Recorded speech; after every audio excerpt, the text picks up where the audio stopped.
Permission granted sir. चलिए जी, first of all very very good evening to all of you.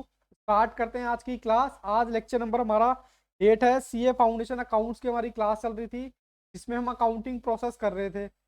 Accounting process में हमने क्या क्या देखा? जर्नल एंट्री देख चुके, लेजर देख चुके, ट्रायल बैलेंस देख चुके। मैंने बात करनी है आज किसकी? फाइनल अकाउंट की।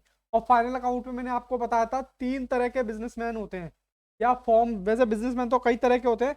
फॉर्म जो होती है बेसिकली हमारे सिलेबस के अकॉर्डिंग, हालांकि फॉर्म तो बहुत सारी होती है। आप इनकम टैक्स में पढ़ोगे कितने तरह के पर्सन होते हैं, बिजनेस पर्सन। लेकिन हम अपने स्टडी मटेरियल के अकॉर्डिंग, अपने एरिया के अकॉर्डिंग 3 तरह के पर्सन होते हैं। हमारे पास सबसे पहले आता है इंडिविजुअल, जिसको आप प्रोप्राइटर बोलते हो। क्या बोलते हो? इंडिविजुअल। और उसके बाद दूसरी बात यहाँ है क्या? Partnership firm. Partnership firm. मैं कितनी भी कोशिश कर लूँ धीरे लिखने की, बट लिखा ही नहीं जाता। और तीसरी आती है कंपनी। ठीक है जी। कब एक पर्सन कंपनी तक पहुंच जाता है, कैसे होता है? हमें तो बस उसकी अकाउंटिंग करनी है। ठीक है जी। अब यहाँ पर भी इंडिविजुअल, या तो बेटा ये भी बिजनेस कितने तरह के हो सकते हैं? 2 तरह के। या तो बाबू ये मैन्युफैक्चर करेगा, या तो मैन्युफैक्चर करेगा ये, या फिर मैन्युफैक्चरिंग, या मैं शॉर्ट में लिख दूंगा, स्पेलिंग तो इतनी बढ़िया है। या तो मैन्युफैक्चरिंग करेगा या ट्रेडिंग करेगा। या तो बाबू आप शर्ट रेडीमेड खरीदी, उस पर अपना टैग लगाया, आपने आगे सेल कर दी, उसको बोलते हैं ट्रेडिंग। जैसे कि ज्यादातर मोबाइल वाले क्या करते हैं? मोबाइल का शोरूम खोलना हो, मोबाइल खरीदा, अपने उसका टैग लगाया, आगे सेल कर दिया। या फिर आप मोबाइल बनाओगे, ठीक है ना? सेम उसी तरीके से यहाँ पर भी मैन्युफैक्चरिंग और ट्रेडिंग, ठीक उसी तरह से यहाँ पर भी मैन्युफैक्चरिंग और ट्रेडिंग। अब मैन्युफैक्चरिंग से आपको समझ आता है वो खुद मैन्युफैक्चर है। मतलब मतलब सर मैन्युफैक्चरिंग की जहां भी बात आए तो साहब किसकी बात हो? ऐसा तो हो ही नहीं सकता कि फैक्ट्री की बात ना हो। कभी फैक्ट्री देखी है क्या आपने? मैं तो जब भी गाजियाबाद की तरफ आता हूँ तो बहुत फैक्ट्रियां देखता हूँ, वहां तो धू धू करके धुआं निकल रहा होता है ऐसे करके। ठीक है। और बड़ी गंदी सी भी स्मेल आती है कई बार, तो अजीब सी स्मेल आती है। ठीक है। तो फैक्ट्री का मतलब क्या है? फैक्ट्री का मतलब ये है सिंपल सा कि भैया जो मैन्युफैक्चरिंग होगा या फिर ट्रेडिंग होगा। अब सर हमें कैसे पता चलेगा? भैया क्वेश्चन खुद बताएगा, आपको कुछ करने की जरूरत नहीं है, कि क्वेश्चन खुद बताएगा कि बिजनेसमैन है, ट्रेडिंग का है, या फिर मैन्युफैक्चर है। मैन्युफैक्चर होगा तो उसका अकाउंट बना लेंगे, ट्रेडिंग का होगा तो हम तो पहले से जानते हैं, trading profit loss balance sheet. लेकिन ये हमें आज सीखना है मैन्युफैक्चरिंग अकाउंट। सबसे पहले यहाँ पर क्या होता है? सर सबसे पहले क्या होता है? सबसे पहले यहाँ पर कुछ नहीं होता। यहाँ पर एक फैक्ट्री अकाउंट बनाया जाता है, जिसको आप प्रोडक्शन प्रोडक्शन अकाउंट भी कह सकते हो। मैन्युफैक्चरिंग तो मैंने लिख दिया, इसका कोई और नाम भी हो सकता है क्या? हाँ, इसका एक और नाम भी हो सकता है। फैक्ट्री हमने लिख दिया, प्रोडक्शन लिख दिया, और तीसरा तो मैंने वैसे ही लिखा रखा मैन्युफैक्चरिंग शॉर्ट में। ठीक है। तो आपसे क्वेश्चन में बोलेगा फैक्ट्री अकाउंट बना के दिखा दो जी, प्रोडक्शन अकाउंट बना के दिखा दो जी, या फिर मैन्युफैक्चरिंग अकाउंट। तीनों का मतलब एक है। आपके एग्जाम में तीनों में से कोई भी एक आ जाएगा। ठीक है सर। अब फैक्ट्री में सबसे पहले क्या होता है? सबसे पहले मुझे बताओ, सबसे पहले फैक्ट्री में आप क्या लेके आओगे? सबसे पहले हम लेके आएंगे sir raw material. Raw material, जिसको आप कच्चा रॉ मटेरियल बोलते हो। फिर उसको क्या करोगे? मशीन 1 में डालोगे। फिर उसको फिर फर्दर प्रोसेस करोगे, मशीन 2 में डालोगे। फिर उसको मशीन 3 में डालोगे। अच्छा, यहां से आने के बाद क्या निकलेगा आपका? Finish goods. क्या निकलेगा बाबू? Finish goods. अच्छा, इस स्टेज को क्या कहते हैं? सर इसको क्या कहते हैं? इसको तो रॉ मटेरियल ही कहते हैं। अच्छा, अगर कई बार होता है आपका गुड्स इस स्टेज पर हो तो इसको क्या कहते हैं? सर इसको वर्क इन प्रोग्रेस कहते हैं, मतलब काम अभी चल रहा है। और ये क्या होता है? Finish goods. मुझे ये बताओ, ये दोनों आइटम कहाँ रखी जाती हैं? कोई बताएगा? ये दोनों आइटम कहाँ रखी जाती हैं? सर ये तीनों की तीनों मैन्युफैक्चरिंग। आइटम सर ये फैक्ट्री में रखी जाती हैं, ऑब्वियसली बात है, पहले रॉ मटेरियल आएगा, फिर वर्क इन प्रोग्रेस में जाएगा, फिर फिनिश गुड्स में आएगा। ठीक है जी। तो तीनों की तीनों कहाँ जाती हैं? ये जाती है हमारी फैक्ट्री में। सर एक बात बताओ, आपने तो बताया था कि सारे एक्सपेंस डेबिट होते हैं। मैंने कहा, मैं तो अब भी कह रहा हूं कि सारे एक्सपेंस डेबिट होते हैं। तो जो भी डेबिट साइड लिखूंगा, जो भी मैं डेबिट साइड लिखूंगा, पहले यहां लिख लेते हैं फॉर्मेट ऑफ क्या बोले इसको, फैक्ट्री या मैन्युफैक्चरिंग?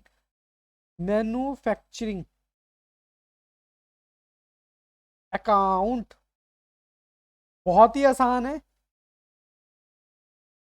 करते हैं इसको, बनाते हैं इसका फॉर्मेट, देखते हैं। सबसे पहले आप क्या करोगे सर? सबसे पहले हम रॉ मटेरियल डालेंगे।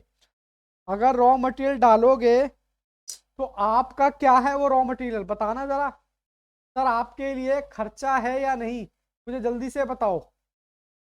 हाँ सर खर्चा है, और खर्चा तो डेबिट होता है। अच्छा, कोई पुराना ओपनिंग स्टॉक नहीं हो सकता आपका? पुराना ओपनिंग स्टॉक भी हो सकता है, या मैं यहाँ कहूँ ओपनिंग स्टॉक।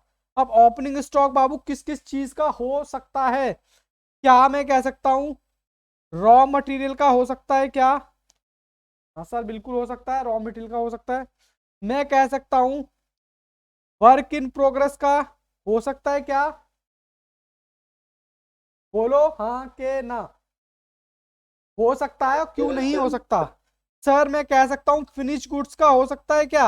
ओपनिंग स्टॉक बिल्कुल हो सकता है जी। इनको मैंने यहाँ लिखने का पर्पस क्या है? क्योंकि ये मेरे खर्चे हैं, ये मेरा नुकसान है, ये मेरा एक्सपेंस है, इसलिए मैंने यहाँ पर डेबिट साइड में इसको इसको लिखा है। और आपको तो पता है, आप तो अभी जर्नल एंट्री करके ही आ रहे हो मेरे साथ, कि all debit all expenses and losses.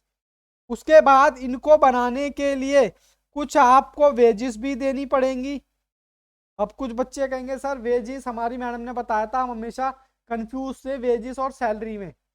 तो कोई सा बच्चा बताएगा वेजेस और सैलरी क्या होता है? कोई टिप्पणी करना चाहेगा कुछ, वेजेस और सैलरी क्या होता है?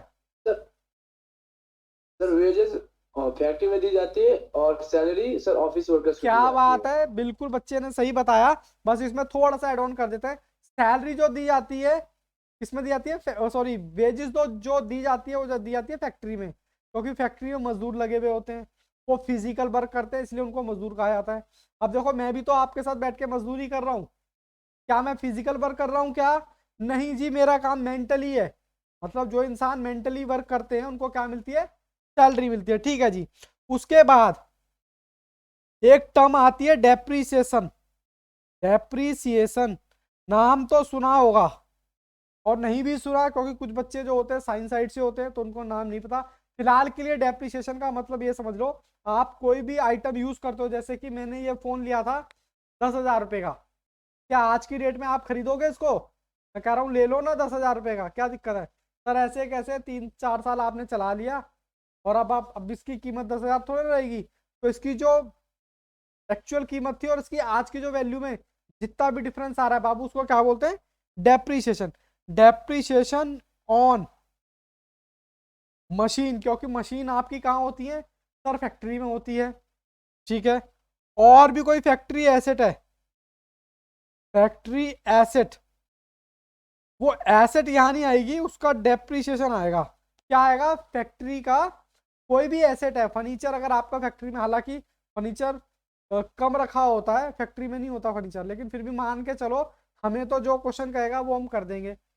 फैक्ट्री एसेट यानी कि फैक्ट्री एसेट का मतलब है कोई भी फैक्ट्री का एसेट है, उस पर डेप्रीशिएशन लगाने को बोलेगा तो हम लगा देंगे। सर और क्या आता है?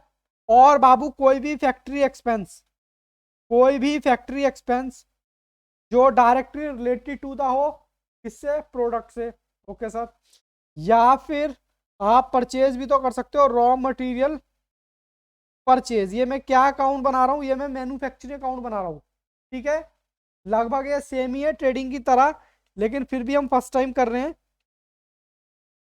अच्छा मुझे ये बताओ, क्लोजिंग स्टॉक सर यहाँ क्यों दिखाया जाता है? देखता हूँ कौन सा बच्चा, क्योंकि आप, मैं मान के चल रहा हूँ 11वीं से पढ़ते हुए आए हो। क्लोजिंग स्टॉक, सीडी का मतलब है क्रेडिट डाउन, ये यहाँ पर क्यों दिखाया जाता है? देखता हूँ कौन सा बच्चा मुझे बताता है। Sir raw material. बोलो बेटा बोलो, आपसे ही पूछ रहा हूं। इसको सर ये तो समझ आ गया कि भैया यहाँ पर खर्चा होता है, और खर्चा हमारी क्या होती है, इनकम एक्सपेंस होता है। ठीक है जी, मान ली सर आपकी बात। तो सर यहाँ क्लोजिंग स्टॉक क्यों दिखाते हैं, कोई बच्चा टिप्पणी करना चाहेगा या नहीं? बताओ जी, मुझे ऐसा नहीं लगना चाहिए कि बस अकेले ही चल रहा हूं दौड़ में। वंशिका, जन्नत, मयंक, सिद्धार्थ, आदित्य, परवीन, प्लीज बाबू बताओ, मुझे जल्दी से बताओ इस क्लोजिंग स्टॉक, क्योंकि आप 11वीं से पढ़ते हुए आए हो, सबसे ज्यादा टाइम आपने इसमें लगाया होगा, तो कुछ तो आपके टीचर ने बताया होगा ना। हालांकि लॉजिक तो मैं बताऊंगा, लेकिन मैं एक बार आपसे जानना चाहता हूँ। लेकिन कोई भी बच्चा मुझे जवाब नहीं दे रहा है। मेरी आवाज पहुंच रही है आप तक? हाँ सर, आवाज तो पहुंच रही है। इसके दो रीजन है, एक तो बच्चे को आता है, वो इतने बच्चों के सामने बताना नहीं चाहता। बाबू यहाँ सारे अपने हैं, कोई बाहर का नहीं है। ठीक है, तो आप बेझिझक यहाँ पर क्वेश्चन का आंसर दे सकते हो। और दूसरी बात, बच्चे को पता ही नहीं है कि मैं बोलूं सही हुआ या गलत हुआ। अरे गलत हो भी जाएगा तो क्या हो जाएगा, मैं हूं ना उसको करेक्ट करने के लिए। चलो एग्जाम्पल के तौर पे मान लो, मान लो ये रॉ 100 मोबाइल का raw material work in progress finish goods था, आया था, या पिछले साल का था। आपने क्या मान लिया, इसको एक्सपेंस मान लिया, और आपने सेल करी। सेल तो खैर नहीं होगी यहाँ पर, ये जो निकलेगी सीओजीएस निकलेगी। सीओजीएस का मतलब होता है कॉस्ट ऑफ गुड सोल्ड। इन सबको जोड़ोगे और इसको माइनस कर दोगे तो आपकी क्या निकलेगी, cost of good sold. Sir आपने जवाब तो अभी भी नहीं दिया।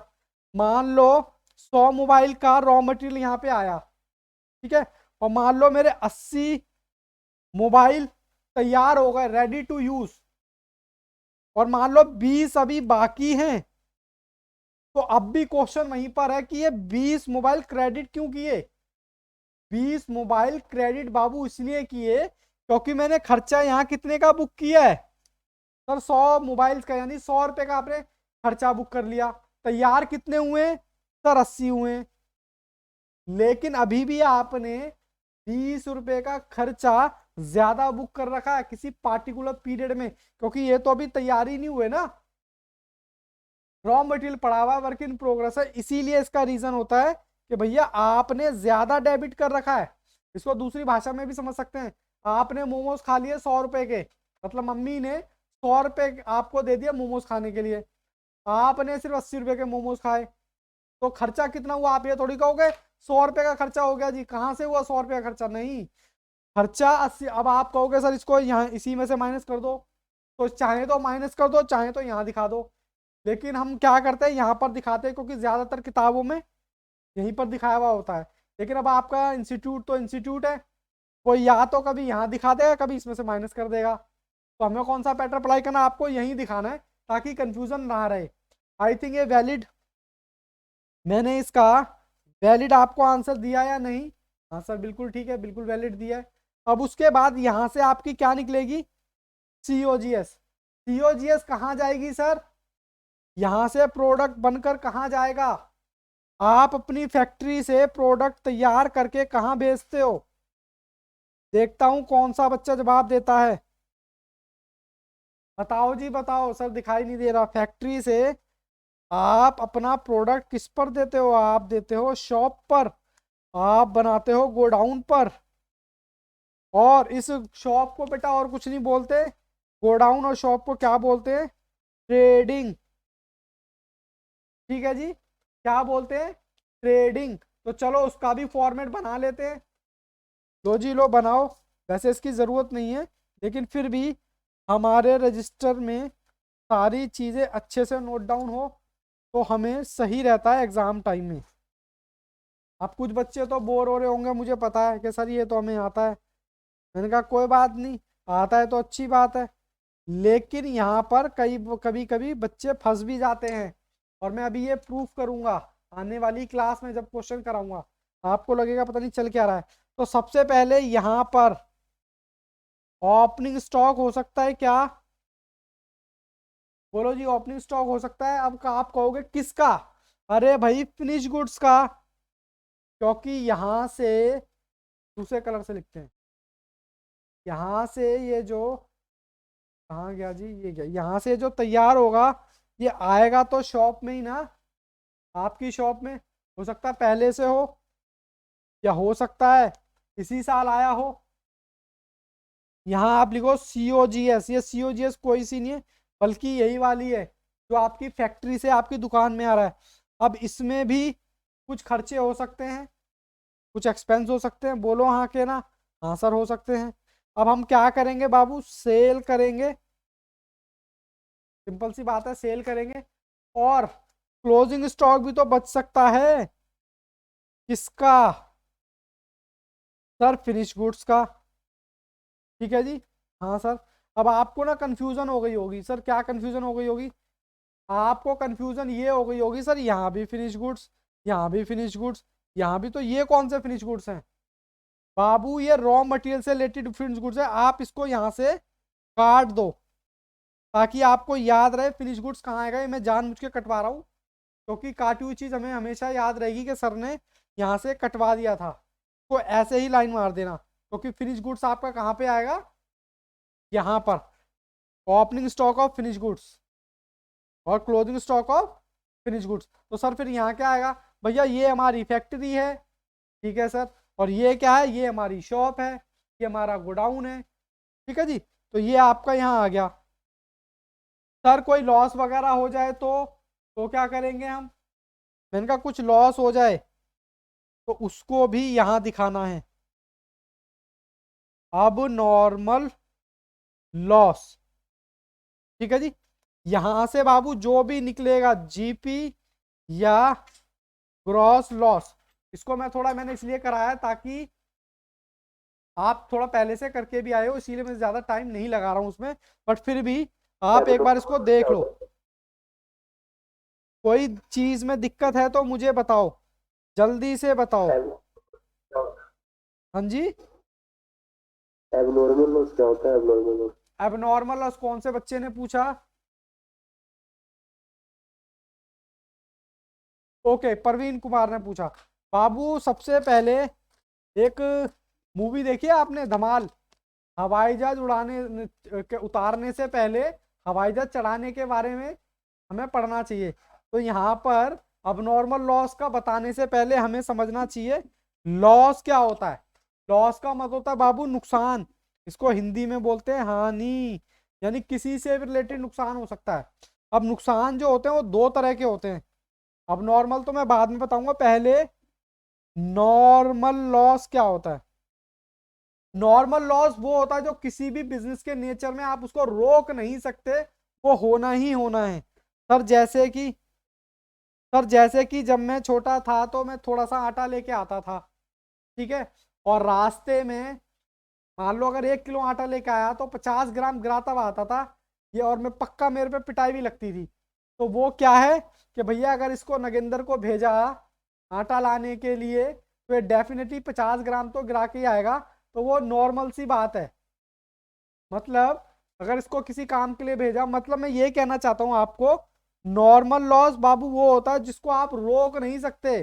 जैसे कि आप में से कोई बच्चा, हालांकि आप तो रेडीमेड पैंट पहनते होंगे, और मान लो कभी सिलवाने जाओ तो वो आपसे कहता भैया 2 2.5 मीटर कपड़ा दे दो, वो लगेगा, लेकिन उसमें कुछ टुकड़े होते हैं, और वो कपड़ा बच जाता है। आप कहते हो ये कपड़ा तो मैं वापस दो, कभी कहा है आपने ऐसे? नहीं सर, क्या बात कर रहे हो, लेकिन वो कपड़ा वेस्ट तो हुआ ना, बोलो आके ना साहब, नॉर्मल है। नॉर्मल का मतलब वो होना ही होना है। एक एग्जांपल और देता हूँ, हालांकि आज की डेट में वो सुटेबल नहीं है, बट फिर भी मैं आपको एग्जांपल देता हूँ क्योंकि वो मेरा रियल लाइफ एग्जांपल है। पहले के टाइम में क्या होते थे, पहले के टाइम में फ्रिज नहीं होते थे, तो लोग ना बर्फ बाहर से मंगाते थे, बर्फ से तो ठंडा पानी पीने के लिए। अब आप कहोगे सर हम तो मटके में पीते थे, अरे मैं दिल्ली शहर में रहा हूँ ना, तो उसके हिसाब से बात कर रहा हूँ। और मैं हमेशा बर्फ लेने जाता था 10 रुपए की। जब मैं 10 रुपए की बर्फ लेने जाता था तो मान लो वो 1 किलो देते थे, और घर आते आते वो बाबू 900 ग्राम रह जाती थी। तो बताओ क्या मैं इस नुकसान को रोक सकता हूँ? अरे भाग के थोड़े ना आऊंगा, नहीं। तो कहने का मतलब है जो नुकसान होना ही होना है उसको बोलते हैं नॉर्मल लॉस। और नॉर्मल लॉस की हम एंट्री बुक्स में नहीं करते, नो एंट्री। ये मैं मूवी का नाम नहीं लिख रहा हूं, ये मैं नो एंट्री वो बता रहा हूँ कि बुक्स में उसकी हम एंट्री पास नहीं करते। हालांकि एंट्री की स्पेलिंग अब कुछ बच्चे कहीं गलत लिखी है, वो सर एंट्रीज होता है, ये एंट्री लिख दिया आपने। छोड़ो, ये हमारा मुद्दा नहीं है। हमारा मुद्दा ये था नॉर्मल लॉस। किसी भी बिजनेस में नॉर्मल मतलब जिसको आप रोक नहीं सकते, होना ही होना है। अच्छा, मान लो अब नॉर्मल लॉस क्या होता है, अब मैं आपके पॉइंट पे आता हूं। अब नॉर्मल लॉस ऐसा लॉस होता है जो किसी के द्वारा किया गया हो। सर चोरी हो गई, क्या चोरी को रोक सकते हैं? हाँ सर रोक सकते हैं, चोर को पकड़ लो, सीसीटीवी कैमरे लगा दो, सिक्योरिटी बढ़ा दो। साहब अब नॉर्मल लॉस का मतलब है जो होना बिजनेस का नेचर नहीं है। सर एग्जाम्पल के तौर पे मान लो मैं 1 किलो आटा लाया और मैंने आधा आटा रास्ते में से ही गायब कर दिया। मम्मी क्या कहेगी, ये नॉर्मल लॉस है, आधा ही गायब करे आया। नहीं भैया, आधा थोड़े ना गायब होगा, कम से कम। अब नॉर्मल लॉस का मतलब है चोरी हो जाना, आग लग जाना।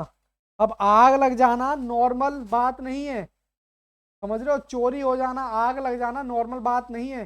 तो अब नॉर्मल लॉस और नॉर्मल लॉस में सिर्फ इतना सा डिफरेंस समझो, ये तो भैया बिजनेस का नेचर होता है, इसको आप रोक नहीं सकते, ये तो होना ही होना है हर हालत में।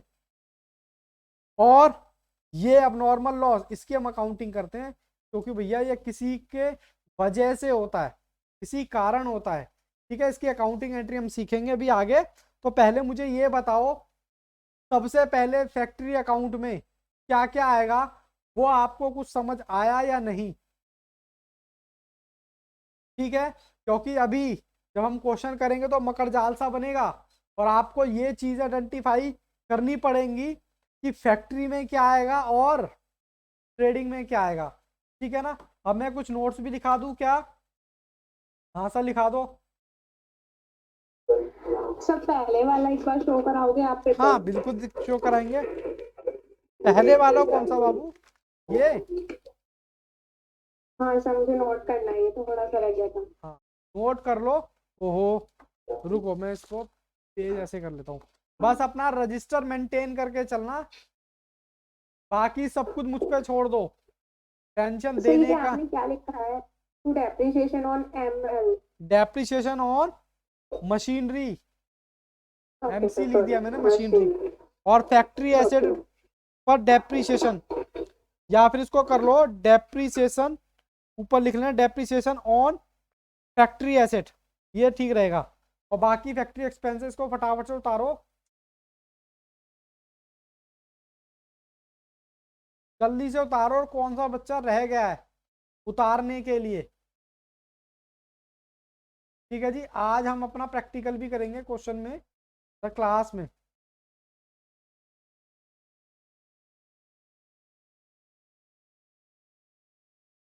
अब आपको मन में ना कुछ डाउट भी आ रहे होंगे एक्सपेंस को लेकर, चलो मैं आगे डिस्कस करता हूँ, कोई दिक्कत नहीं है, पहले आप उतार लो।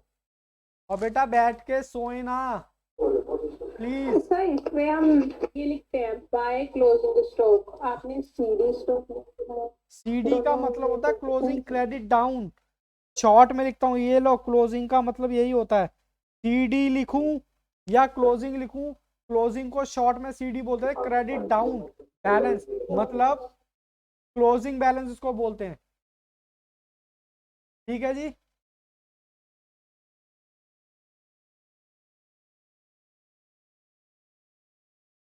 बात समझ आई क्या?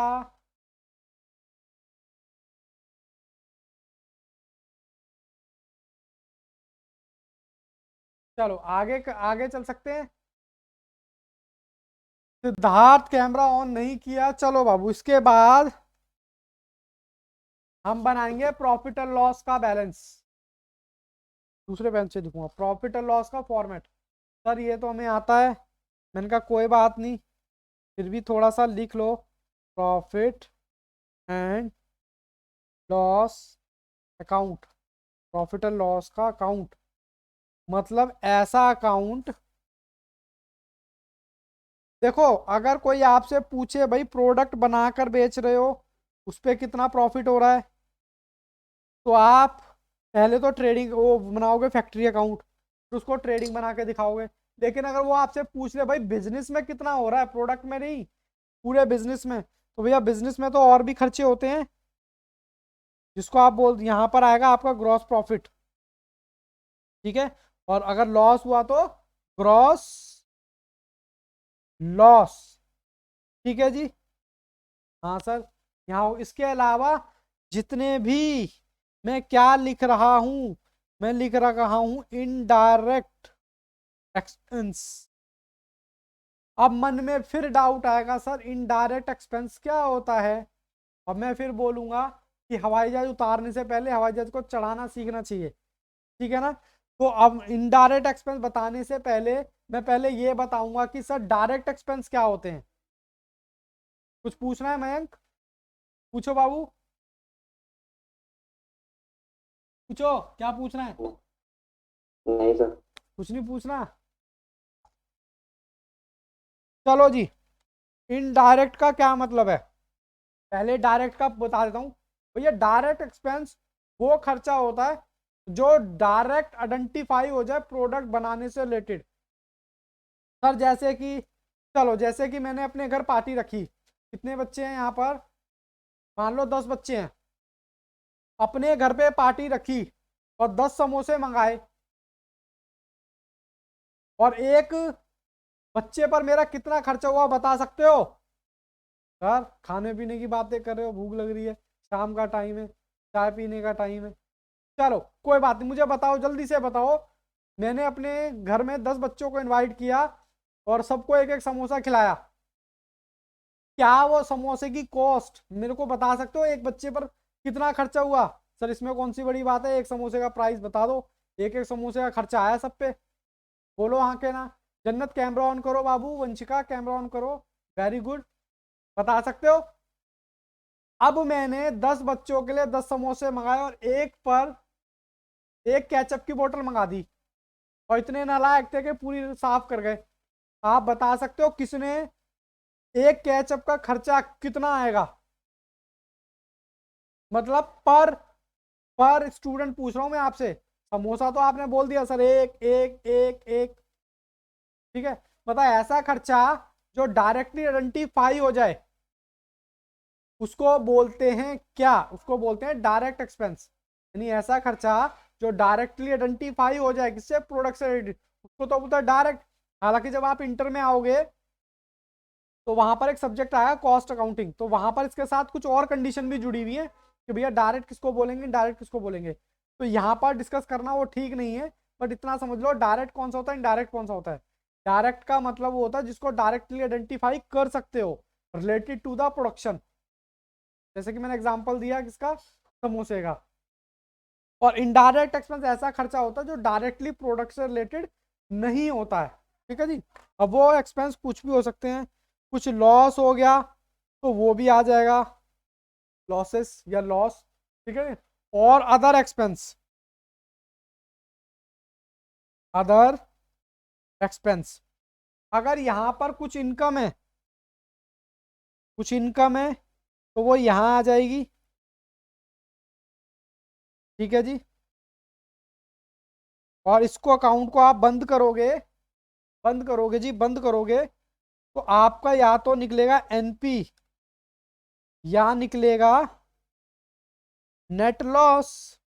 ठीक है जी, या तो मिलेगा एनपी नेट प्रॉफिट या फिर नेट लॉस।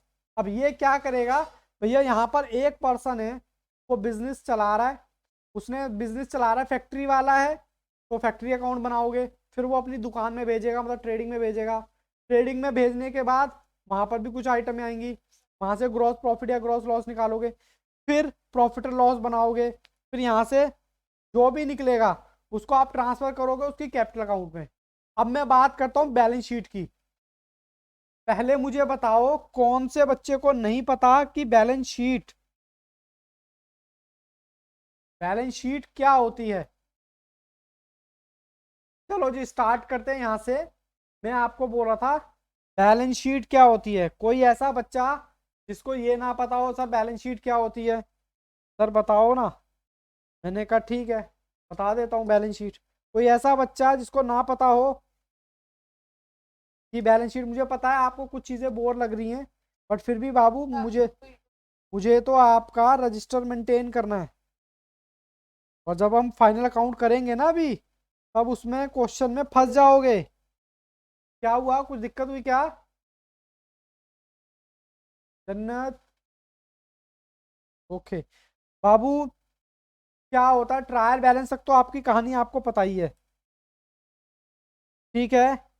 हाँ सर।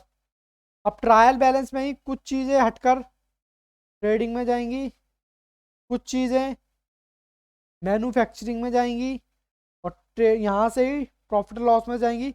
जो बच जाएगी वो कहाँ जाएगी? नागेंद्र सर, जी रिकॉर्डिंग लगा ली?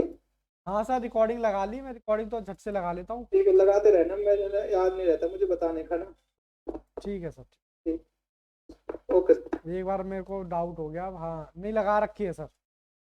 चलो जी, मैं क्या कह रहा था, ट्रायल बैलेंस में जितना भी ट्रायल बैलेंस होगा, कुछ चीज़ें यहाँ चली जाएंगी, कुछ यहाँ चली जाएंगी, कुछ यहाँ, जब हम क्वेश्चन करेंगे तो और ज़्यादा क्लैरिटी आएगी। कुछ चीज़ें हमारी यहाँ चली जाएगी। तो ये जो लास्ट का जो फॉर्मेट, इसको आप बोलते हो बैलेंस शीट। एक तरफ यहाँ पर टू और बाय नहीं आता सर, टू और बाय नहीं आता, क्यों? क्योंकि एक पार्टिकुलर डेट पर बनती है, और टू और वाई वहीं आता है जहां पर क्रोनोलॉजिकल ऑर्डर में बार बार ट्रांजैक्शन होती है, क्योंकि ये तो साल के एंड में बनती है। हालांकि इसका भी अपना एक फॉर्मेट है, बट अभी आप फिलहाल के लिए लगा लो फिक्स एसेट और करंट एसेट। यहाँ पर बाबू कैपिटल और लोन यदि कोई है, और क्या करोगे, और आपकी करंट लायबिलिटी। शॉर्ट में मैंने आपको बता दिया है, ठीक है जी। यहाँ तक कोई दिक्कत परेशानी है तो मुझे बताओ, अदरवाइज फिर हम अपना आगे करेंगे क्वेश्चन। अब आपको एक डाउट और आ रहा होगा मन में, सर एक बात बताओ, डाउट वो ये है कि भैया अगर मुझे, सबसे पहले तो क्वेश्चन की रिक्वायरमेंट देखो कि मुझसे पूछा क्या है, क्योंकि बात तभी समझ आएगी जब हम क्वेश्चन करेंगे, ठीक है। क्वेश्चन में मैन्युफैक्चरिंग अकाउंट पूछा है तो सारा फोकस उस पर होना चाहिए। ट्रेडिंग पे पूछा है तो चेक कर लेना क्या मैन्युफैक्चरिंग प्लस ट्रेडिंग दोनों पूछा है, तो फिर दोनों पे फोकस होगा। या फिर सिर्फ फैक्ट्री पूछा है, या फिर सिर्फ ट्रेडिंग पूछा है। अब आपको ये दिक्कत होगी कि सर जो आपने फॉर्मेट लिखवाया है किसका, फैक्ट्री का, मान लो फैक्ट्री ना हुई तो बेटा वो सारी चीज उठ के कहाँ आ जाएगी, ट्रेडिंग में। मेरी बात समझना, अगर बाई चांस नहीं दे रखा है क्या फैक्ट्री अकाउंट, तो जो चीजें मैंने फैक्ट्री अकाउंट के कंटेक्स्ट में लिखवाई है, वर्किंग प्रोग्रेस, ओपनिंग स्टॉक, ये वो एक्सेट्रा एक्सेट्रा, वो सारी उठ के उसमें आ जाएगी, ठीक है जी। चलो मैं आपके साथ एक क्वेश्चन डिस्कस करता हूँ। ये आपका बाबू स्टडी मटेरियल है, इसकी मैंने हार्ड कॉपी निकाल रखी है, आपके पास भी होगा, लेकिन इसमें से अभी आपको खुद से सॉल्व नहीं करना है। क्यों? क्योंकि अभी मुझे कॉन्सेप्ट बिल्डअप करने हैं। एक बार मैं करा दूं फिर जहां मर्जी से उठा लेना। ये क्लास आपके एग्जाम पैटर्न से काफी हाई है, अभी हम आगे करेंगे तो आपको और चीजें क्लियर होती जाएंगी। तो एग्जाम तो बहुत छोटी सी चीज है, ठीक है। सबसे पहले हम यहाँ पर क्वेश्चन रीड करेंगे जी। सबसे पहले मुझे बताना क्या क्वेश्चन सबको दिख रहा है स्क्रीन पर, या मुझे थोड़ा जूम करना पड़ेगा? सबको दिख रहा है क्या क्वेश्चन? कुछ बच्चे मोबाइल में देख रहे होंगे तो उनको दिक्कत हो रही होगी। बाबू उससे ज्यादा जूम करूंगा तो फ्रेम से बाहर चला जाएगा। मैं वैसे देखूं तो क्लियर दिखाई दे सर रहा है। बुक का पेज नंबर क्या है इसमें? बाबू बुक का पेज नंबर है 7.64। क्वेश्चन नंबर 2 है, इलेक्स्ट्रेशन है ये 2, ठीक है जी। चलो जी, सबसे पहले आप निकाल लो, मैं आपको 1 मिनट का टाइम दे देता हूं, फिर मैं क्वेश्चन रीड करूंगा। भाटी साहब कैमरा ऑन करें।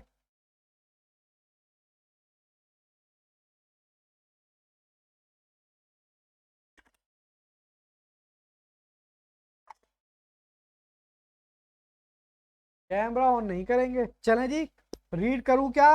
है परमिशन आप लोगों की? वीडियो वगैरह हैंग हो रही है, कोई इशू? चलिए जी, कोई बात नहीं। देखो जी, मैं क्वेश्चन रीड करने वाला हूं। मिस्टर विमल रन्स ए फैक्ट्री, यानी कि सर फैक्ट्री की बात हो रही है, यानी कि अब आप समझ गए यहां पर क्या बनेगा, manufacturing account. With produce soap, बाबू साबुन बनाते हैं, ठीक है, okay. Following detail were available in the respect of manufacturing activity. सही मायने में तो मैं कह रहा हूं कुछ नहीं करना, आपने कॉपी पेस्ट करना है डेटा। आपको फॉर्मेट लिखा दिया, आपको डेटा उठाना है, कॉपी पेस्ट करना है।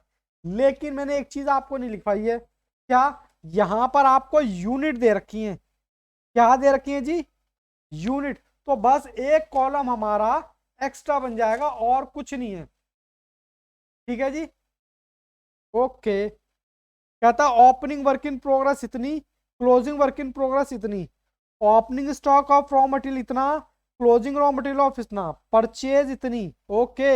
हायर चार्जेस, मतलब आप मशीन जो है ना किराए पे लेते हो किसी से, तब जाके अपना प्रोडक्ट बनाते हो, मतलब जो सोप बनाते हो, तो उसका हायर चार्जेस क्या है?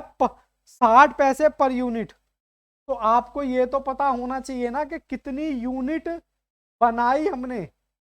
अगर मैं आपसे पूछूं कि भैया मेरी पर क्लास का चार्ज लगता है, तो आप ये तो बोलोगे सर कितनी क्लास लगेंगी उसी हिसाब से तो चार्ज करेंगे, तो वो तो बताना पड़ेगा ना। तो वो भी क्वेश्चन में बताया हुआ है यहां पर। यूनिट प्रोड्यूस कितनी? 5 लाख। सर बहुत मुश्किल क्या कहते करा रहे हो आप तो। बाबू पहला क्वेश्चन है, इसीलिए इजी इजी में दे ही रखा, भी धीरे धीरे और इजी लगेगा। Higher charges of factory, higher charges of factory यानी फैक्ट्री भी किराए पे ले रखी है क्या? हाँ।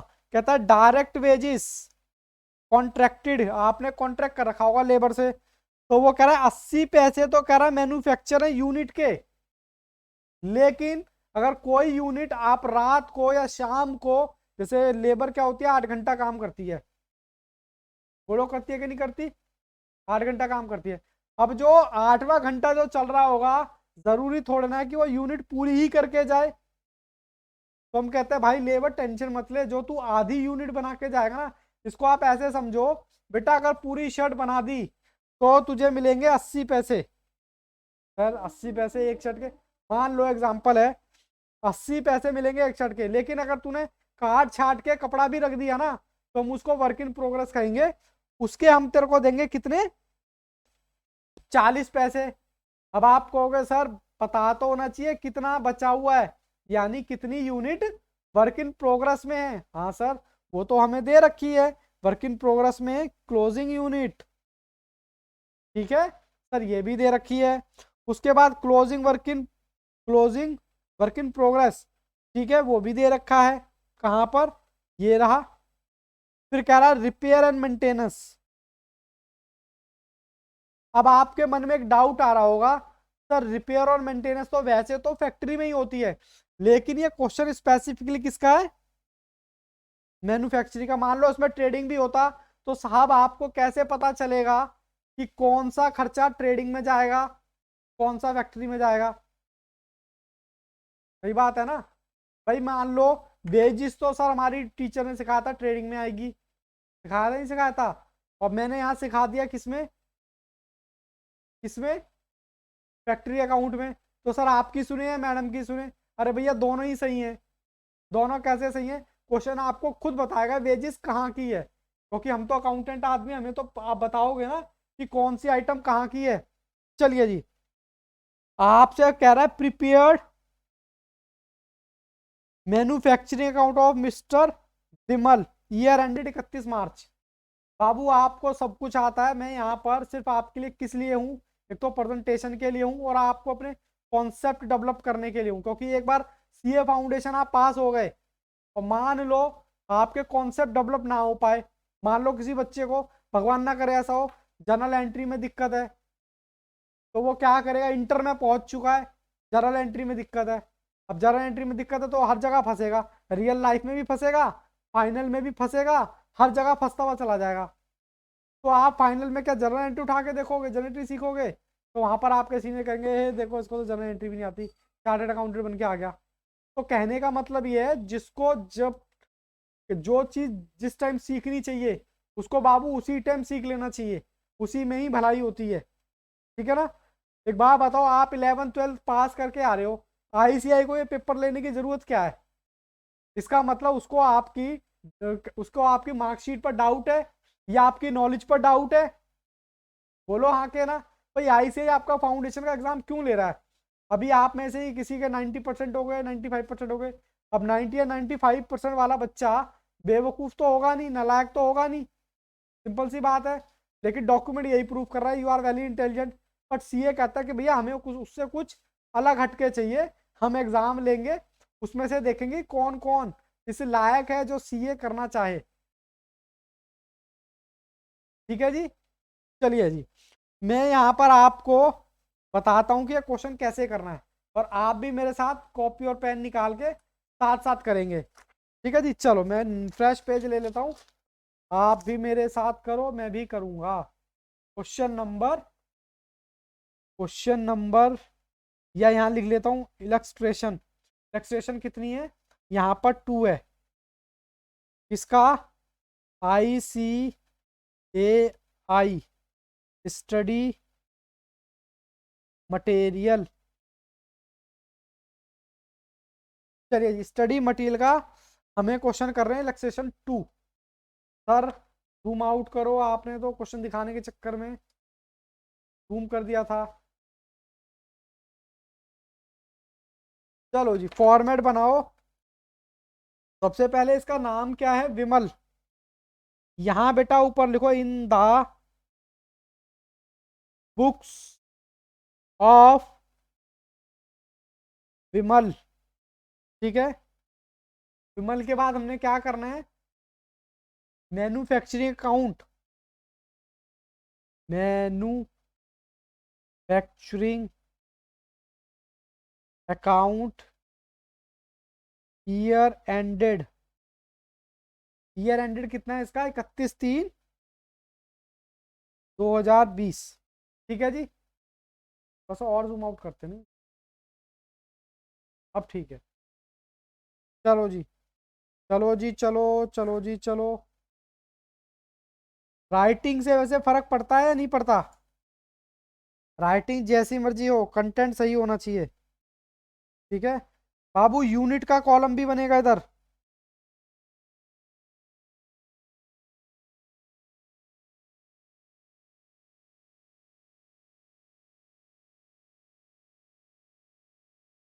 लो जी लो, लो जी लो, करो। ये मैं आपको एक बार फिर से दिखाऊं क्या? फिर से दिखाऊं? लो, क्वेश्चन ये रहा। सबसे पहले आपको क्या दिखाई दे रहा है? Opening stock work in progress का। बताओ, मैं भूल गया, मैं कहाँ लिखूं? सबसे पहले आपको लिखना है ओपनिंग स्टॉक। ठीक है, यहाँ लिख लो यूनिट, यहाँ लिख लो रुपी, यूनिट रुपी। अब यहाँ पर आपको लिखना है रॉ मटेरियल, और यहाँ लिखना है वर्क इन प्रोग्रेस। ऐसे ही आप यहाँ भी लिख सकते हो बाय सीडी। अब मैं सीडी लिखूंगा तो फिर बच्चे कहेंगे सर सीडी का क्या मतलब है? ये है बाबू रॉ मटेरियल का, ये है वर्क इन प्रोग्रेस का। ठीक है जी, हाँ सर। देखो, किसी भी टीचर को जज करने के लिए ना कम से कम 10 से 12 क्लास उसकी लो, तब आपको कुछ पता चलेगा कि वो किस डायरेक्शन में आपको लेके जा रहा है। कहीं आप, क्योंकि इस वक्त आप मुझ पर ट्रस्ट करके बैठे हुए हो, तो मेरा भी फर्ज बनता है ना कि आपको सही जगह लेके जाऊं। तो बेटा जैसे मैं कह रहा हूं वैसे आंख बंद करके फॉलो करते जाओ, कहीं कोई दिक्कत नहीं आने वाली। फोन नालायक इस टाइम फोन कर रहा है मेरे क्लास के टाइम। चलो जी, सबसे पहले ओपनिंग स्टॉक इसका वर्क इन प्रोग्रेस का कितना है जी? 16,000। सबसे पहले यहाँ यूनिट डालो 10,000, और 10,000 है ना यूनिट? हाँ। किसी को कोई दिक्कत ये कॉपी पेस्ट करने में? किसी बच्चे को कोई दिक्कत है तो बताओ।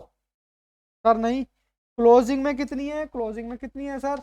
यहाँ देखो क्लोजिंग में 12,000 वर्क इन प्रोग्रेस। अब क्लोजिंग कहाँ आता है मटेरियल में लिख दिया अमाउंट, हैं? रॉ मटेरियल में लिख दी वर्क इन प्रोग्रेस की। ओहो, रॉ मटेरियल में लिख दी। लो सर, इतनी काहे की जल्दी। और वर्क इन प्रोग्रेस कितना है, कितनी यूनिट है, 12,000 रुपये। 12,000 इसमें 20,000 रुपये मैंने डाल दिए। यहाँ तक किसी बच्चे को कोई दिक्कत है तो बताओ। हालांकि दिक्कत होनी नहीं चाहिए, फिर भी अगर कोई दिक्कत है तो बताओ। कोई दिक्कत नहीं है ना? ठीक है जी। उसके बाद बाबू opening stock of raw material 1,70,000। लो जी, हालांकि मैं यहाँ लिख देता हूँ ऊपर, एग्जाम में ज्यादा काटा पीटी नहीं, ये मैंने एरो आपके लिए लगाया है, ठीक है। ओके, उसके बाद क्लोजिंग। क्लोजिंग कहाँ है रॉ मटेरियल का 1,90, कहाँ लिखूं, भूल गया मैं सर, ये लिखूंगा यहाँ। किसी को कोई दिक्कत ओपनिंग और क्लोजिंग में तो जल्दी से बताएं, और मेरे साथ साथ क्वेश्चन करें, और मैं तो कहता हूं मुझसे आगे आगे चलें। सर परचेज कहाँ आएगी, मैं तो भूल गया। परचेज, परचेज कितनी है, 8,20,000 टू परचेज। अब कुछ बच्चे कहेंगे सर परचेज तो ना इसमें ट्रेडिंग में आते हैं। अरे भैया ट्रेडिंग अकाउंट यहाँ दे ही नहीं रखा, तो परचेज का मतलब इसी की होगी। सर कभी कभार ऐसा भी हो जाएगा क्या कि परचेज ट्रेडिंग में भी आएगी और फैक्ट्री में भी आएगी। भैया ट्रेडिंग की परचेज होगी तो ट्रेडिंग का बोलेगा वो आपसे, और फैक्ट्री की होगी तब भी आपको बताएगा। अगर दो परचेज होंगी तो आपको बताएगा। तो ये आएगा 8,20,000। ठीक है जी, कोई डाउट कोई परेशानी है तो बताओ। उसके बाद सर कोई दिक्कत नहीं है, उसके बाद ही आ जाओ हायर चार्जेस ऑफ मशीन। कह रहा है 60 पैसे पर यूनिट मैन्युफैक्चर। अब आपने मैन्युफैक्चर कितनी करी है, ये रही बाबू, लेकिन हमें इसको ऐसे नहीं दिखाना। सर फिर कैसे दिखाओगे, ये दिखाना है हमें वर्किंग नोट। वर्किंग नोट क्या, calculation of higher charges, calculation of higher charges, इसी बात के तो पैसे हैं। चलो जी, कितनी है, प्रोड्यूस कितनी है, प्रोड्यूस, सब प्रोड्यूस है 5 लाख, 5 लाख है ना, 5 लाख। और पर यूनिट का खर्चा कितना, पर यूनिट का खर्चा कितना, कौन सा बच्चा बताएगा, सब देख के ही तो बताना है। पर यूनिट का खर्चा बाबू ये रहा 60 पैसे, ठीक है। तो मुझे बताना है कितना खर्चा आ गया। कैलकुलेटर आपको अलाउड है, अगर चेंज नहीं हुए तो रूल। लो जी, 3 लाख। 3 lakhs। ये मैं इसको प्रेजेंटेशन वाइज आपको दिखा रहा हूँ। हायर चार्जेस कितने, 3 लाख। ठीक है जी, ये मैं कुछ नहीं कर रहा, कॉपी पेस्ट कर रहा हूँ बस। Higher charges of factory, sorry, higher charges factory के कितने हैं जी, 220। हाँ 220 ही है ना, हाँ 220 डाल दो जी।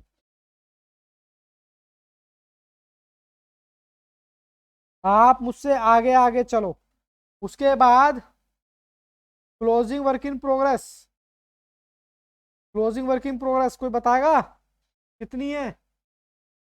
सर ये तो पहले ही हमने डाल चुके हैं, देखो। ओके सर, ये बात है। उसके बाद क्या है आपका, कह रहा है direct wages, working note, direct working note to calculation of wages. Sir कितनी है wages, full unit, full unit हमने कितनी बनाई है, 5 लाख तो पूरी यूनिट प्रोड्यूस हुई है। एक की कॉस्ट कितनी, हम उसको देंगे 80 पैसे। ठीक है जी, 80 पैसे देंगे, कितना आएगा 5 लाख गुना में 80 पैसे, ये आ गया आपका 4 लाख। 4 लाख ही आ रहा है ना, हाँ सर 4 लाख आ रहा है। अच्छा, हाफ यूनिट, हाफ मतलब work in progress. Work in progress कितना, तो सर वर्क इन प्रोग्रेस कैसे पता चलेगा, कोई बच्चा बता सकता है कैसे पता चलेगा वर्क इन प्रोग्रेस? सर दे रखा है, ये रहा, जो यूनिट आधी अधूरी रह गई हैं, जो यूनिट आधी अधूरी रह गई हैं कितनी, 12,000, तो 12,000 इंटू में 40 पैसे,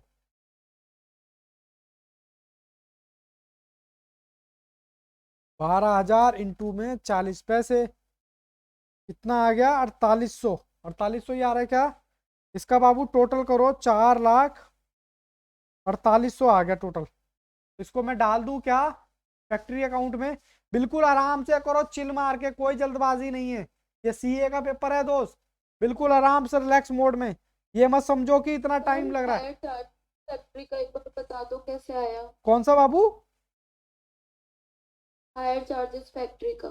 हायर चार्जेस फैक्ट्री का, हायर चार्जेस 3 लाख। हाँ बाबू यहाँ देखो, नहीं 3 लाख नहीं, फैक्ट्री वाला, फैक्ट्री वाला। फैक्ट्री वाला तो बाबू दे रखा है 2,20,000। ओके सर, मुझे ये नहीं पता चल रहा, ये आपने कहाँ से लिखा higher charges of machine 5 lakh पे? बाबू हायर चार्जेस इधर देखो, जहां मेरा ये पेन है, इधर देखो, हायर चार्जेस ऑफ मशीन, कह रहा मशीन को हायर करने के चार्ज जो है, किराया जो है वो 60 पैसे पर यूनिट मैन्युफैक्चर्ड है, मतलब जितनी यूनिट बनाओगे उसके हिसाब से 60 पैसे में दे देना। हमने कहा कितनी यूनिट बनी है टोटल, तो सर ये बनी है 5 लाख यूनिट। भाई ये तो हमने बचपन में ही सीख लिया था, एक समोसे की कॉस्ट 10 रुपए, तो 10 समोसे की कॉस्ट कितनी, हम कहते हैं एक यूनिट की लेबर, एक यूनिट का किराया 60 पैसे, तो 5 लाख यूनिट का किराया कितना, तो बाबू गुना ही तो करूंगा ना वंशिका, 5 लाख यूनिट प्रोड्यूस हुई है, यूनिट प्रोड्यूस 5 लाख, ये देखो ये दे ओके रखा है। सर, एंड सर फिर आपने ये कैसे दिया direct wages contracted? Direct wages की अलग कहानी है, पहले ये बताओ ये समझ आया क्या? हाँ सर वो आ गया, क्योंकि ये आ आपने गया, अब इसमें देखो 5 लाख ही डायरेक्ट दिया है। वेजेस में क्या कह रहा है, डायरेक्ट वेजेस का भी आपने ठेका कर रखा है, कहता है भाई साहब हम जितनी भी आप यूनिट बनाओगे ना, मैन्युफैक्चर करोगे, अब देखो मेरा भी मन कर रहा है कॉफी पीने का, जितनी भी आप यूनिट मैन्युफैक्चर करोगे वो 80 पैसे के हिसाब से ले लेना, ठीक है जी। हमने कहा जी हमने 5 लाख यूनिट बनाई, तो लाओ 80 पैसे के हिसाब से, हमने कहा जी ले लो, ये रहा 5 लाख इंटू 80 पैसे, ये आ गया आपका 4 लाख। फिर हमने कहा अच्छा कुछ यूनिट आधी अधूरी जो बनाओगे ना वर्क इन प्रोग्रेस, उसका भी ले लेना हमसे आधा पैसा, आधा पैसा नहीं मतलब 40 पैसे, आधा ही पैसा हो गया। कहाँ चली गई ये लड़की?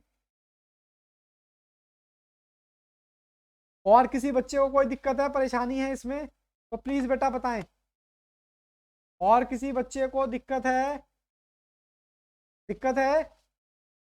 जन्नत कह रहे हैं यस, थंबनेल लगा के भेजो, ओके ओके, सिद्धार्थ, प्रवीण, निखिल, तो सर ओके। प्रवीण क्या हो गया बाबू, ऐसे बैठ गए? कोई दिक्कत परेशानी है तो बोलो बाबू, मैं आपकी प्रॉब्लम सॉल्व करने के लिए ही बैठा हूँ। तो सर सही है, कोई ओके सही है, तो साहब ये आ गया 12,000 इंटू में 40, तो ये आ गया। अब मेरा अगला एक्सपेंस कौन सा है, repair and maintenance. Repair and maintenance कितना है जी, 180। अब एक बार ओहो सर दिखाई नहीं दे रहा, अब एक बार देख लो, कोई दिक्कत परेशानी है तो बताओ, कोई दिक्कत परेशानी है तो बताओ, सारी आइटम आ गई क्या, कुछ छूट रहा तो नहीं है? सर वेजिस कहाँ लिखी है आपने, लो अब लिख देता हूं, 4,48,00। वंशिका कहाँ चले गए थे बाबू, मैं तो समझाने लग गया था। देखो ये कैसे आया, एक बार दोबारा रिपीट करता हूँ बाकी बच्चे बोर ना हो। कहता है डायरेक्ट वेजेस जो है उसका ठेका हुआ है आपका कितना, 80 पैसे पर यूनिट। एक यूनिट का 80 पैसे तो 5 लाख यूनिट का कितना, तो सर हमने गुना कर दिया, ये आ गया, ये 5 लाख इंटू में 80 पैसे। ठीक है, ये कैलकुलेशन समझ आई? हाँ सर आ गई। उसके बाद बाबू यहां देखो, हमने कहा एंड 40 पैसे per unit of closing VIP, मतलब क्लोजिंग वर्क इन प्रोग्रेस, मतलब लास्ट में कितना वर्क इन प्रोग्रेस जो क्लोजिंग होगा उस पर भी हम आपको पैसा देंगे। कितना? लेकिन आधा देंगे, क्योंकि आधी यूनिट बनाई है आपने, तो आधी यूनिट के हिसाब से अपना लेबर ले लो। तो 40 पैसे आ गया। तो मैंने क्या किया, मेरी वर्क इन प्रोग्रेस कितनी थी, 12,000, 12,000 इंटू आधा पैसा, तो ये आ गया इतना। टोटल मेरी कितनी आ गई वेजेस दिस। अब इसको आप कैलकुलेट करो, यहां से क्या निकलेगा। अब ये मत कह देना कि सर यहां से तो प्रॉफिट निकलने वाला है, नहीं, यहां पर आपकी कॉस्ट निकलेगी 3,20,000। टोटल आ रहा है 21,10,800। बिल्कुल सही बताया, 21,10,800। देखो मैंने भी कैलकुलेट किया कैलकुलेटर में, और आपको कैलकुलेटर अलाउड है। कॉस्ट ऑफ गुड्स सोल्ड आ रहा है 19,800। तो ये जो आएगा आपका, वैसे मैं आपको बताऊं, आपको यहाँ लिखना है टू ट्रेडिंग अकाउंट। सर अभी तो आपने बताया था COGS, बाय तो लिखा है, लेकिन ब्रैकेट में लिख देना COGS। ठीक है, हाँ सर कितना आएगा, -190, 19,800। 19,800, 19,800। ठीक है जी। अब ये बताओ किसी बच्चे को कोई दिक्कत परेशानी है इसमें, तो प्लीज बेटा बोलो, मुझे एक बार थंब का लेन दबा के मेरे को बता दो कि सर बात समझ आ गई। फिर मैं आगे चलता हूँ नेक्स्ट क्वेश्चन की तरफ। Mayank Pandit yes, Aditya yes, Siddharth yes, Vanshika, Parveen, Jannat. ओहो,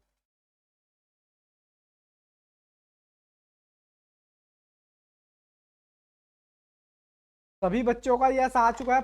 परवीन का रह गया। परवीन बाबू तुम भी सीखो टेक्नोलॉजी।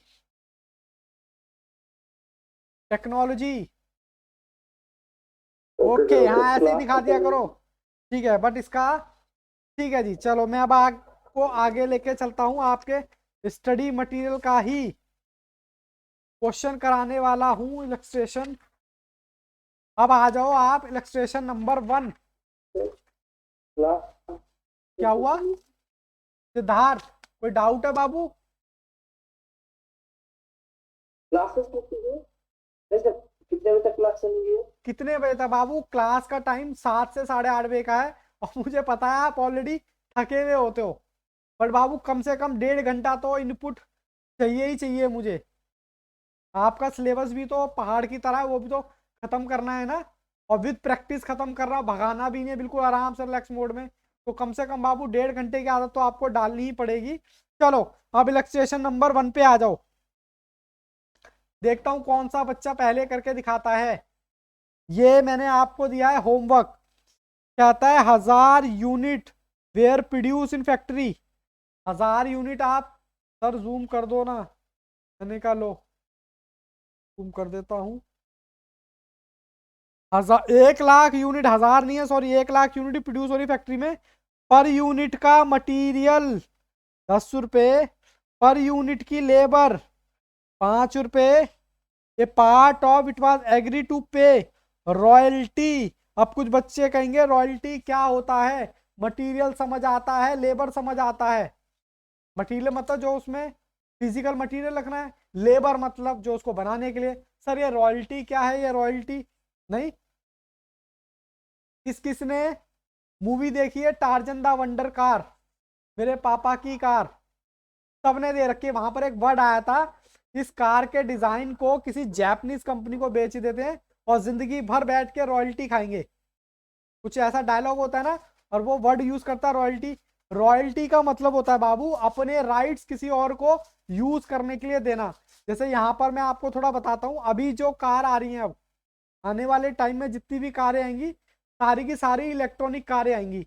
और मैं आपको बता दूं, अभी सिर्फ इलेक्ट्रॉनिक कार कौन बना रहा है, वो टेक्नोलॉजी किसके पास है पता है आपको?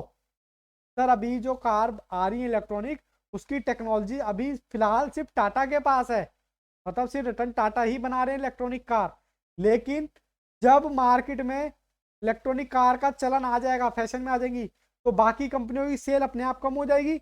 या आप इकोनॉमिक्स में भी पढ़ते हो, बोलो कम होगी नहीं होगी। फिर वो कंपनी भी क्या कहेंगी, अडॉप्ट करेंगी। फिर वो कहेंगी सर हमें दे दो ना फॉर्मूला, हम आपको पर यूनिट पे रॉयल्टी देंगे। रॉयल्टी का मतलब है जब आप अपने राइट्स किसी और को दे देते हो, अपना फॉर्मूला किसी और को दे देते हो, या अपनी कोई एसेट किसी को दूसरे को यूज करने के लिए दे देते हो, सर फिर इसको किराया क्यों नहीं बोलते, रॉयल्टी क्यों बोलते हैं? नहीं, रॉयल्टी का मतलब है आपकी कोई नो हाउ, आपका कोई क्या कहते हैं फॉर्मूला जो कोई और यूज करे आपके मतलब एसेट को, तो उस पर हम क्या करते हैं, रॉयल्टी। अब यहाँ पर जो है रॉयल्टी का क्या मतलब है कि भैया हम किसी जैपनीज कंपनी से, मान लो आपने जैपनीज कंपनी से ऐसा कोई गैजेट मंगा लिया जिससे आदमी गायब हो जाएगा, मिस्टर इंडिया मूवी शायद देखी तो सबने होगी, ठीक है ना। और ऐसा गैजेट कौन नहीं खरीदना चाहेगा। तो उन्होंने बोला हम ये फॉर्मूला आपको दे तो रहे हैं गैजेट बनाने का, लेकिन आप जितने भी गैजेट बनाओगे उस पर यूनिट पर हमें आपको पैसा देना पड़ेगा। अच्छा कोई बच्चा बता सकता है ये रॉयल्टी एक बिजनेसमैन के लिए क्या फायदा है नुकसान है, अगर वो मैन्युफैक्चर है तो? एक्सपेंस है, ऑब्वियसली बात है, उसको देना पड़ रहा है बिना बात की रॉयल्टी। तो चलो ये क्वेश्चन भी हम क्या करते हैं, कॉपी में करते हैं। चलो जी चलो, चलो जी चलो, कॉपी में करते हैं। ये तो हम वैसे भी कर सकते हैं, यूनिट दे रखी है क्या? हाँ देखो ये क्वेश्चन किस तरीके से करेंगे हम। क्वेश्चन कौन सा, question illustration 1 of ICAI study material, study material. अब यहाँ पर किसी पर्सन का नाम दे रखा है क्या, किसकी है, तो आपने वही बनाना है, in the books of, in the books of dash dash dash. Sir ये क्यों लिखवा रहे हो, ताकि आपको आदत पड़ जाए प्रेजेंटेशन की। इसी बात के तो पैसे हैं, वरना हम तुम जैसे हैं। सर थोड़ा जूम करो, ओके। आपसे पूछा क्या है, पूछा तो वैसे कुछ नहीं है, लेकिन फिर भी मैं आपको बता देता हूँ। Manufacturing account year ended, year ended कितना, कितना है जी, कितना है, डेट तो इसमें नहीं दे रखी, ठीक है जी। अब ये आपने फिर से फॉर्मेट बनाना है, फॉर्मेट बनाना है, फॉर्मेट की प्रैक्टिस करा रहा हूँ। चलो जी चलो, चलो जी चलो, जल्दी से करो।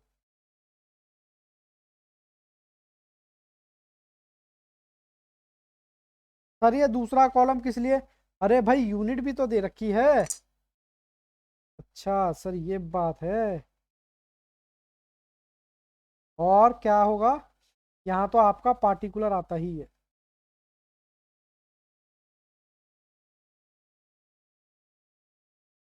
ठीक है जी करें। अब यहाँ पर क्या है, टू ओपनिंग स्टॉक किसका, सर रॉ मटेरियल का, सर वर्क इन प्रोग्रेस का, दिखाई नहीं दे रहा बाबू, दोबारा से ज्वाइन कर लेना अगर दिक्कत हो जाए तो, ठीक है।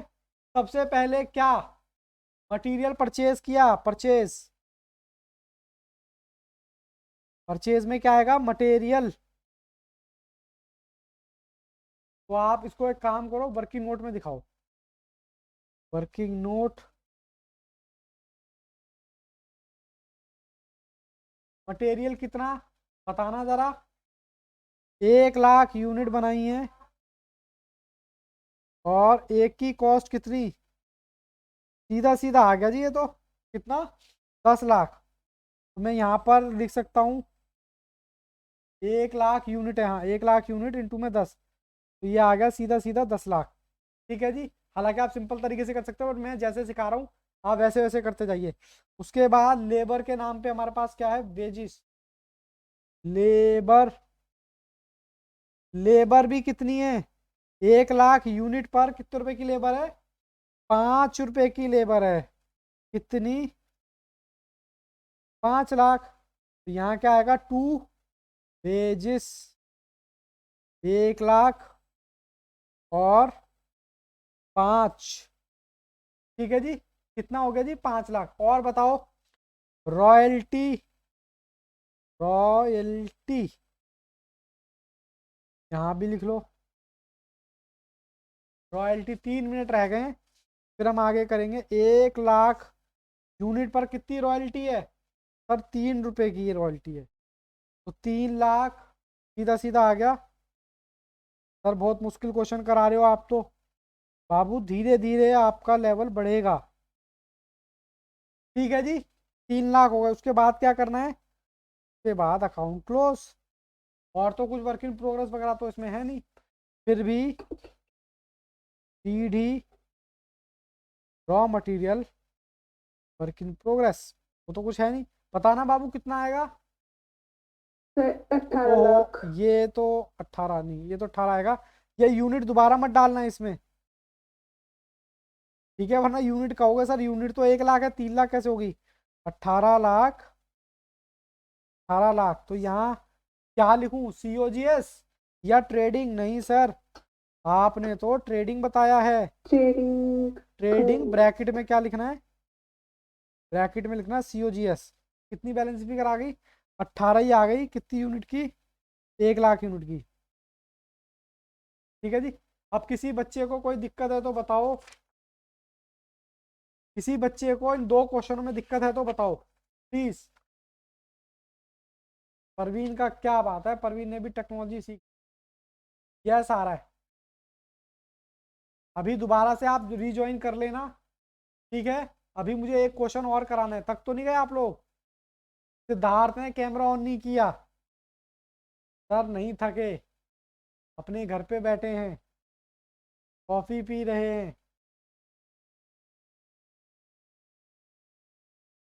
देखो जब आप पढ़ाई करते हो ना तो आपकी मम्मी मम्मा कितनी खुश होती हैं ना, पापा कितने खुश होते हैं, अरे मेरा बच्चा पढ़ाई कर रहा है, ले बेटा समोसे खा ले बेटा बिस्किट खा ले बेटा कॉफी ले थक गया होगा ना।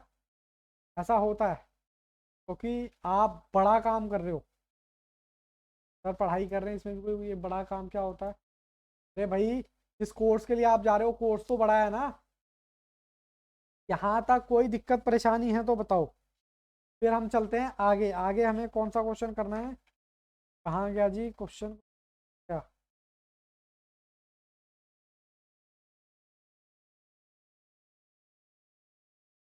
लो जी लो, क्वेश्चन मुझे खो गया, ये रहा। अभी दोबारा से रिज्वाइन कर लेना, ठीक है, क्लास बंद हो जाए तो, ये नहीं कि गायब हो जाओ। तो मीटिंग का टाइम इंक्रीज कर दो ना। अभी आईडी वगैरह क्लास, अभी कम से कम 10 लेक्चर तो बाबू ऐसे ही चलेगी, फिर आईडी परचेज हो जाएगी ना, फिर दिक्कत नहीं रहेगी। सिद्धार्थ कैमरा ऑन करो।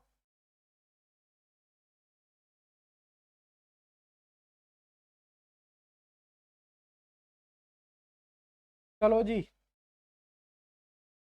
सभी बच्चे आ गए क्या, आधे गायब हो गए आधे आ गए। चलो धीरे धीरे ज्वाइन हो रहे हैं। या एक काम करें, 8:30 हो गए, ये मैं होमवर्क दे दूं तो कैसा रहेगा। कल आते ही सबसे पहले ये मैं क्वेश्चन कराऊंगा क्लास में, बोलो कैसी रही। क्या परवीन अपना बंद करो ये माइक, परवीन माइक बंद करो, बोलो क्या बोलते हो, पहले आप ट्राई करोगे। चलो मैं रीड करता हूँ क्वेश्चन, पहले मैं रीड कर देता हूँ क्वेश्चन ना, थोड़ी सी अगर दिक्कत परेशानी आएगी तो फिर यहीं आ जाएगी। चलो जी मैं क्वेश्चन रीड कर देता हूँ। Mister Pankaj run A factory, factory which produce motor sphere of export quality, मतलब कुछ एक्सपोर्ट करने के लिए प्रोड्यूस कर रहे हैं। The following detail obtain about his manufacturing expense year ended this, ये बाबू एक्सपेंस है, कह रहा है वर्क इन प्रोग्रेस। ओपनिंग आपको पता है कहाँ जाएगा, क्लोजिंग आपको पता है कहाँ जाएगा। रॉ मटेरियल परचेज आपको पता है कहाँ जाएगा। इस बार तो रॉ मटेरियल का ओपनिंग भी दे रखा है, क्लोजिंग भी दे रखा है, लेकिन वेट वेट वेट, इस बार आपको रिटर्न भी दे रखा है। रिटर्न कौन बताएगा? रिटर्न का क्या करेंगे सर? रिटर्न जो है परचेज में से लेस होगी, ठीक है, परचेज में से तो लेस करते हैं ना रिटर्न। भाई कुछ मटेरियल आपको पसंद नहीं आया, आपने वापस कर दिया, तो आपकी परचेज कम हो जाएगी।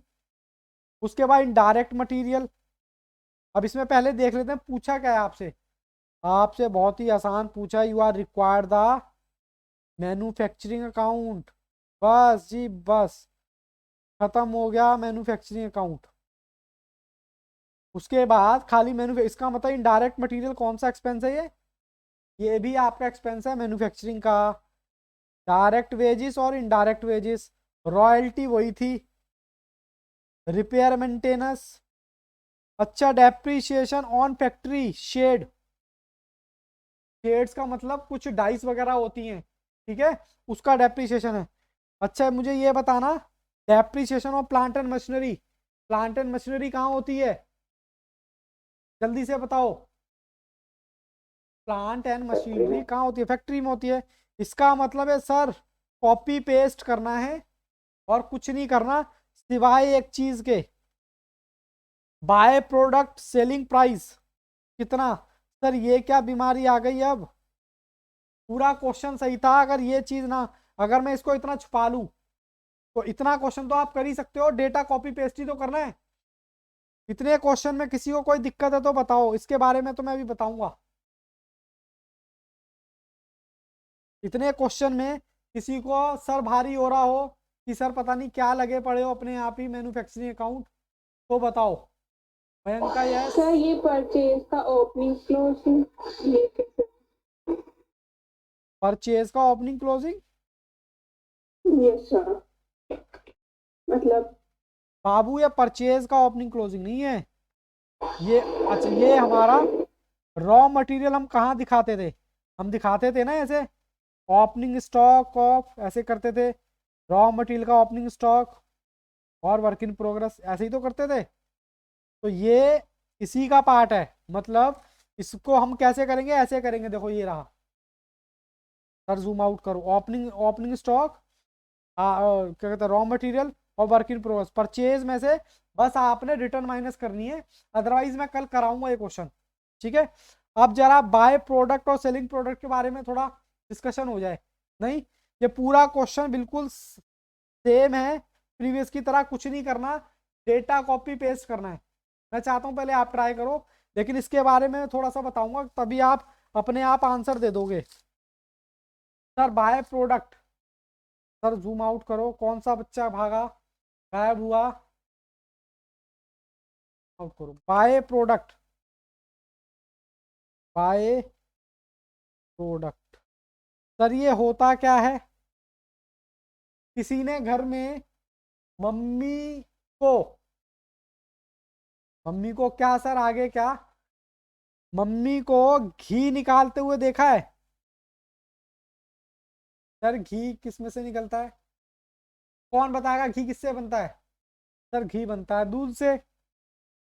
दूध को आप ज्यादा गर्म कर लेते हो तो उसमें कुछ ऑयल ऑयल आ जाता है ऊपर, ठीक है। अरे मम्मी ने तो घी बनाया था लेकिन मक्खन तो अपने आप ही निकल गया उसमें। मक्खन, बटर लिख देता हूँ, मक्खन में मुझे लिखना नहीं आ रहा, बटर, ठीक है, मक्खन। अरे घी निकाला था, बटर आ गया, और जो बटर के बाद जो बच जाता ना, जिसको बोलते हो आप छाछ, हिंदी में उसको बोलते हैं मट्ठा, ठीक है। तो यानी कि बनाया तो आपने ये, बटर मिल गया, उसका जो छाछ है वो भी मिल गई। बोलो हाँ के ना। आप न्यूज़पेपर पढ़ते हो 3-4 रुपए का, हालांकि पहले आता था, आज की डेट में तो ज्यादा कहीं आता होगा न्यूज़पेपर, नहीं कितने का आता है आज की डेट में न्यूज़पेपर? 6 रुपए का आता है, लेकिन आप खूब सारी रद्दी इकट्ठी करके उसको बेचते हो कि नहीं बेचते हो? हाँ सर बेचते तो हैं। तो जब आप उसको बेचते हो तो मैं कह सकता हूं कि आपकी कॉस्ट की रिकवरी हो रही है।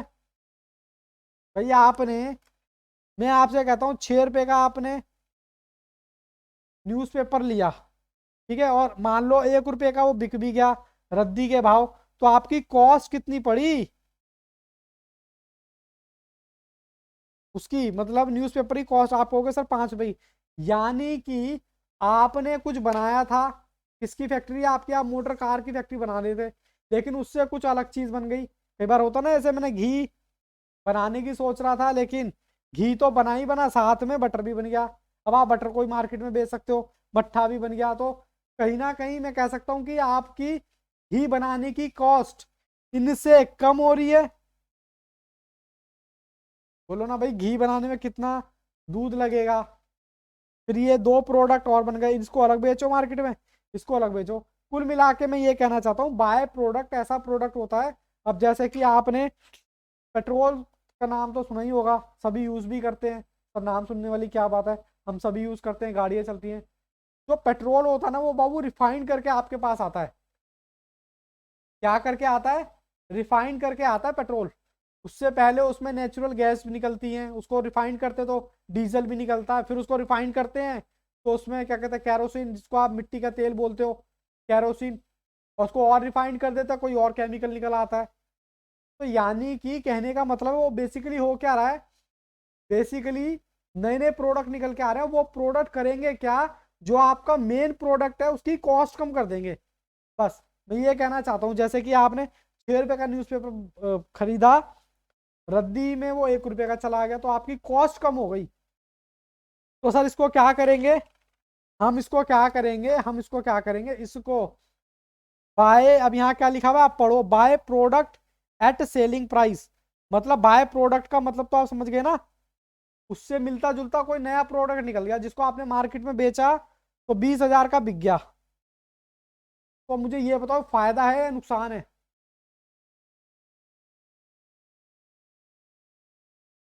आवाज नहीं आ रही मेरे पास। सर मुझे नहीं समझा ये। नहीं समझा बाबू, आप कोई प्रोडक्ट बना रहे हो, मान लो आपने कोई प्रोडक्ट बनाया,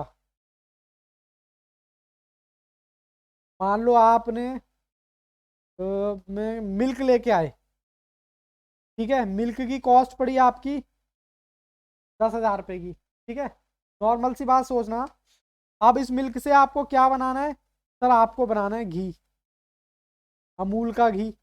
लेकिन आपको पता है ना, मिल्क से आपको घी, आपका मेन मेन प्रोडक्ट क्या है, मेन जो चाहिए सर, घी चाहिए आपको, लेकिन बाय प्रोडक्ट अपने आप निकल के आ गए क्या, बटर और छाछ। छाछ, छाछ पीते हो ना गर्मी में, अब वो भी तो प्रोडक्ट है। पहले ये बताओ, ये घी बना रहे थे, 2 प्रोडक्ट अपने आप आ गए। कैमरा ऑन करो बाबू, कैमरा बंद कर दिया आपने, थोड़ा डिस्टरबेंस क्रिएट हो जाता है, ठीक है ना। तो कहने का मतलब ये है, ये जो बाकी जो प्रोडक्ट हैं वो घी की कॉस्ट को क्या कर देंगे, कम कर देंगे, ठीक है। हेलो, अरे कहाँ चलेगा, जल्दी से बताओ, वरना फिर क्लास मिस करते हैं। हाँ, बाकी बच्चे बताएं, परवीन, मयंक, जन्नत, आदित्य, वंशिका, क्लियर है सर। सबका क्लियर है। आप कुछ मत करो, बाय प्रोडक्ट को आप सेल प्राइस में दिखा दो, बात खत्म। सेल प्राइस का मतलब है क्रेडिट साइड दिखा दो, क्योंकि वो आपकी इनकम है, आपकी बाकी कॉस्ट को कम कर देगा, ठीक है जी। जैसे हम सेल को दिखाते हैं, वैसे ही सेल की तरह इसको भी दिखा दो। अगर सेल की तरह नहीं दिखाना चाहते, तो जो भी आपकी कॉस्ट ऑफ गुड्स सोल्ड निकलेगी, उसमें से उसको घटा देना, तो आपकी कॉस्ट और कम हो जाएगी, ठीक है जी। यहाँ तक किसी को कोई दिक्कत है तो बताओ।